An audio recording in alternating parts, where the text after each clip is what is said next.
And I know in, say, MotoGP or Formula One, this is massive, massive. Like the biggest comment Valentino Rossi had after his injury was just his brain couldn't operate at the speed needed to be going 300 kilometres per hour around the corners. He's not, I mean, he's trying to get back in shape, he's trying to get fit, he's trying to do all these things, but the limiting factor is the mind. And until you've really been at that peak, that tip-top spot where you've utilised every tool in your toolbox, fitness, strength, whatever it is, you get to a point where you realise the only gains I can really, truly make are upstairs. And man, you're the man at the forefront of it. You don't see too much of it. Like you're starting to now, and I think we do know it deep down that the mind plays that massive role. You just see it with some riders. Like you see riders admit defeat to other riders before they even line up. No one really knows why. They can't. There's no curriculum on it. You just sort of know, like, oh, that guy means business. You know, like I don't have a chance. Or there might be another guy. You could look at a Ken Roxon lately, maybe. You kind of just know it's. But then you look at a Tomac and you know that guy's coming on strong. And like these aren't physical things. These are just like products of the mind. It's like Cooper, like Webb. Absolutely. If you know if he's behind you with five minutes to go, 5 laps to go, you know how he's wired. So for me, it's kind of like what we said before, where I was in the space of talking about strength and conditioning, doing strength training, doing prehab, all of that kind of stuff, high intensity intervals, and then using running and cycling, like steady state cardio, low intensity stuff years ago, that was against the grain or pushing the edge. Now all of those guys in the AMA, it's being more accommodated now in Europe as well. That's implemented. You look at the guys, they're jacked, they're strong, they need to be. And so for me, I got to a point where a lot of the guys I was working with in Australia with physical training weren't winning.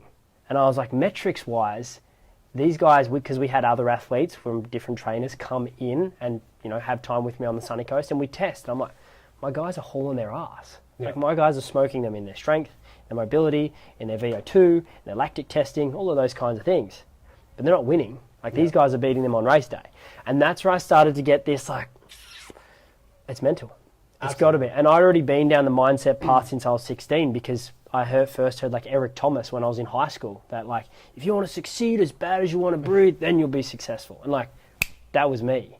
And so I started to then go deeper into me understanding the psychology of it, and I started to move my athletes more to the mental side. And another piece where I realized the identity came in with one of my athletes actually back up in Queensland years ago, and he was competing for the Queensland 450 title in Pro Open. And there was 3 guys, and throughout today I probably won't use names, just for I've kept most of my stuff in the past private. So those 3 guys were battling for the title, and one crashed out, broke his wrist, the other guy's bike blew up, and so my guy, who's usually a 3rd to 5th place guy, won by default in the final moto. Like, he came across the line and they were like, you won! And he was in disbelief. He was like, what do you mean I've won? Because he'd never won a state or national title before that. He'd always been the 2nd or 3rd place guy. And it was only by speaking to his partner after that weekend when they were celebrating and excited, and I was like, how was his reaction? And she was like, he didn't believe it. And it was there was one of those moments that something just clicked, and I was like, that's his subconscious mind. Consciously, he'd be like, I want to win, going through the rounds, whatever it is. They all want to win. But there's something in there subconsciously that when he actually won, he's like, oh, wait, what do you mean I won? Like, this doesn't add up. Kind of like the Matt and Jake thing when you were talking about with Greg. It's like you believe about winning, but not that you are a winner yourself. So you want to do it, but it's, I don't know if I can or fully embalm in it. Yeah, it's like like we'll speak about after, more the identity, who I am. Because every single guy that's on the AMA Supercross start line wants to fucking win. That's why they're there. They're not there to finish 10th, but there's only one person winning, and there's only a very few that become the greats. Like the GOATs that are consistently winning. And they're the people that have what I call the gold identity. Champion's identity, winner's identity, whatever you want to call it. But I'm now very fortunate to have worked with a number of riders on the Australian and international level that I've seen that apply. And they've gone from being a 3rd to 5th place guy to then winning their championships. And I'm like, he gets it now. But another thing I've had a challenge with athletes is the ego. Because an athlete is all about the fucking ego. But that can then be a challenge when you're challenging their ego and they don't like that. Is an ego a benefit to be a winner? I know maybe in everyday life, providing for your family, trying to have friendships, all this sort of stuff, having a big ego would be a detriment. Yeah. But if your sole purpose in life is to win races, Yeah. you need to think, I am better than them, even Absolutely. if you are at times. Yeah. So how do you go from, do you try and build the ego as big as you possibly can for the purpose of winning, and then at some point understand I'm probably going to have to get rid of that and go into the afterlife of an athlete? Or how do you go about that? It depends on what the athlete truly wants. Like, that's where, for me, there was a point in time where I said, I don't want to work with athletes anymore because I don't want to just keep building fucking egos. I want people to be happy and fulfilled. And there's a lot of athletes that are continuing to do what they do only because that's all they know. Yeah. So now if I have someone that comes to me and they want to work and they're like, I want to be a champion, I'm like, okay, I'm going to push your buttons pretty fucking hard to begin with to make sure this is actually what you want. And if you kind of pass that test, then I will develop you to be a champion. Yeah. And I know Mossy spoke about that in the interview, how he said, I can create world-class riders, but getting them to be the champion is where he said there's that next part. And he spoke about you kind of bring people in. And I'm really grateful that Mossy's actually sent a few different people or said like, hey, Toddy's done good work with these people, you should. Yep. I know he mentioned Byron Dennis. Yep. Byron was one of those kids. And he'd been the silver identity, the second or third place youngster, and we did some work, and it took me to cracking Byron open on a call to go, do you actually want to fucking win? And it was, there's science and there's method to it, but it's not pretty. Yeah. But then if they're winning, it's like, hey, job here is done kind of thing. Yeah. But what I was going to say about the athlete part is what you're saying. Do they need an ego to win? Absolutely. Because that's the part that drives them. That's the part that wants more. And that's the great thing about Jet.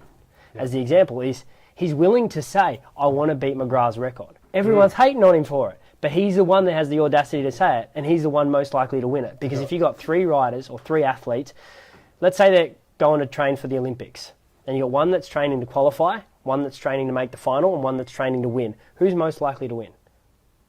Yeah. The one that's training to win. It's fucking obvious. Absolutely. But few people are willing to go to that point. Just like when we were on press day before A1, was it? And they were like, who's going to win? And Jet put his hand up and no one else did. It's like... That's subconscious.